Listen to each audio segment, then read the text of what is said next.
Baby corn, do do do do do do. Baby corn, do do do do. Baby corn. Baby corn. Get out. I'm not even slowing down. Just get out. No. Duck and roll. But I love you. It is too early in the year to plant corn. You know what this conversation is? Corny.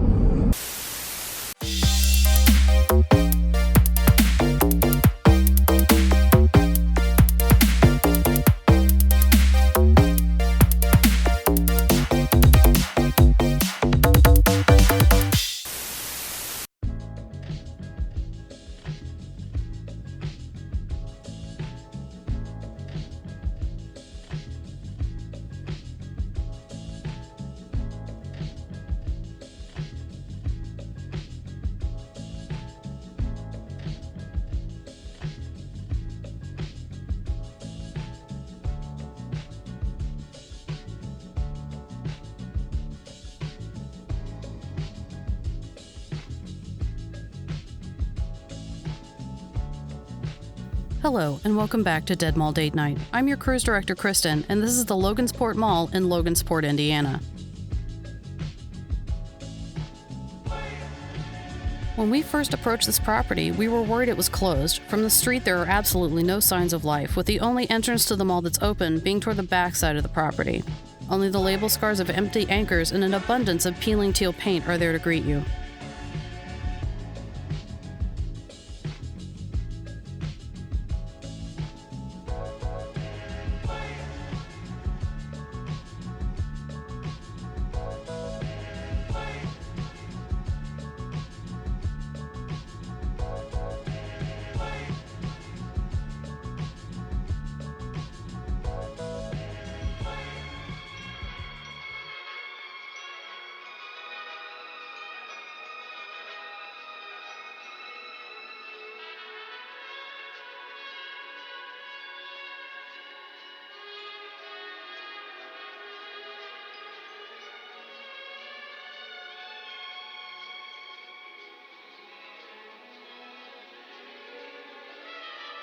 Logansport Mall was developed by the Robert Meyer Corporation in 1968. The Robert Meyer Corporation was responsible for properties in Michigan, Ohio, and Illinois. You may be familiar with Dixie Square Mall in Harvey, Illinois, which was another one of their developments. If the name doesn't ring a bell, Dixie Square was the mall where the famous car chase in the Blues Brothers took place. The interior was designed, as an article announced at the time, an early American motif designed to blend with your beautiful homes. Think back to 1968 and the color palettes that were in use back then. I imagine there was a lot of harvest gold and cornflower blue involved. This has to be the original floor, too. When it opened, Logansport was anchored by JCPenney, Sears, and Woolworth, who previously occupied the space currently home to Dunham Sports. There was also a local electronics and toy store called Bickles, which were located in the white storefront you see here with the very retro glass globe fixtures above the entrance. The other tenants were typical men's and women's fashion offerings of the time, including a store called Pants Explosion, a name that hasn't exactly aged well.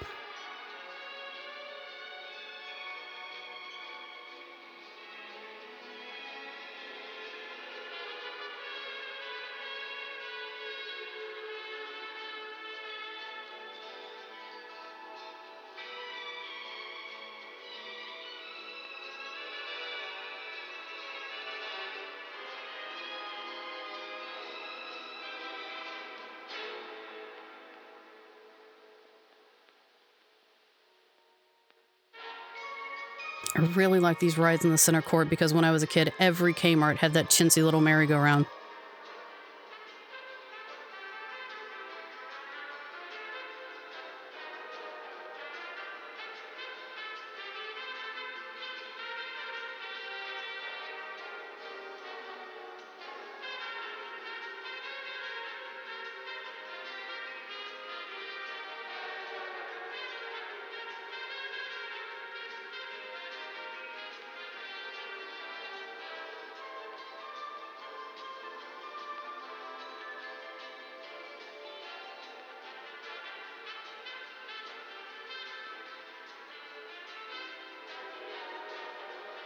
The current look of the mall seems to date back to 1985, when the second set of owners, Rain Properties, took over after the mall fell into receivership. They endeavored to add trendier shops and gave the space a very 1985 makeover, including the addition of a fountain in the new entrance corridor. This fountain still has water in it, but it isn't on, and they've tried to imitate the look of streams of water with some kind of Mardi Gras bead-style garland strung up to the ceiling. I can say it looked better in person than it does on film.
The mall was purchased by its third owner in 1997, and at the time, the mall was at 72% occupancy, which, according to one newspaper article announcing the sale, was considered typical for its size and location. In 1998, Woolworth closed and was replaced promptly with Dunham Sports.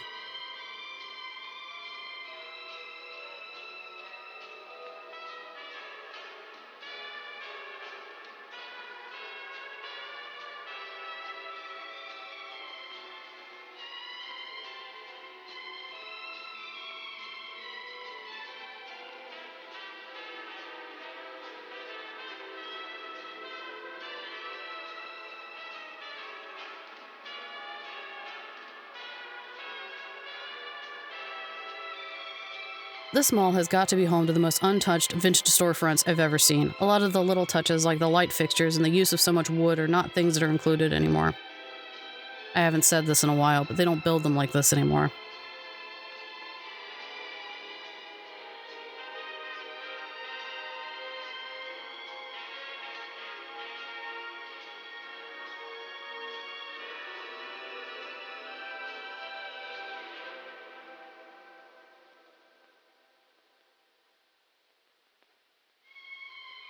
During the early part of the 2000s, typical mall staples like Musicland and Walden Books closed and were replaced in part by locally owned businesses who do not command the rent that a national chain does.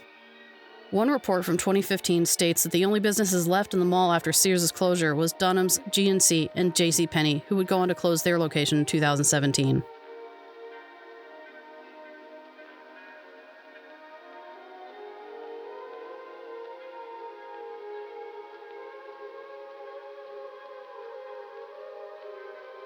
We were told while we were here that the mall has recently been purchased. It's hard to imagine a future in which this building remains standing as an enclosed mall. There is a shiny new Walmart and strip mall next door, and one can only imagine that the land it's sitting on is more valuable than the building. In fact, I'm not sure the mall's owners would even consider it open for business at this point. The only reason it seems that the interior is accessible is because Dunham Sports is only using the inside entrance of their store. The last inline tenant left last month, and based on an article in a local paper, it does not appear that leaving the mall was their choice.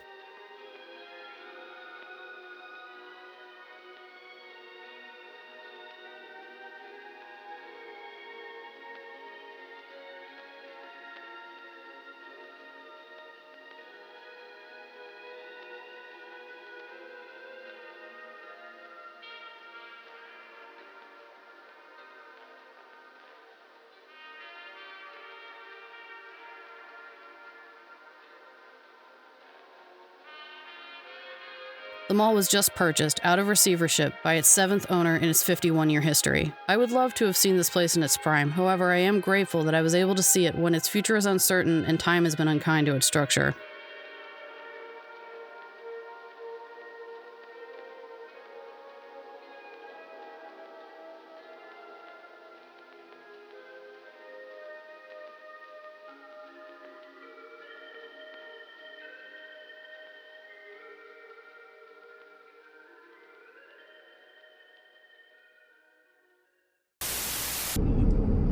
Those are little corn. That is not corn. It's baby corn. It is not.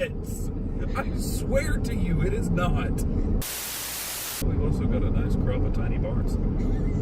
Tiny barn. Look at them just sprouting up. One day they'll be full-size barns. The crop is bountiful.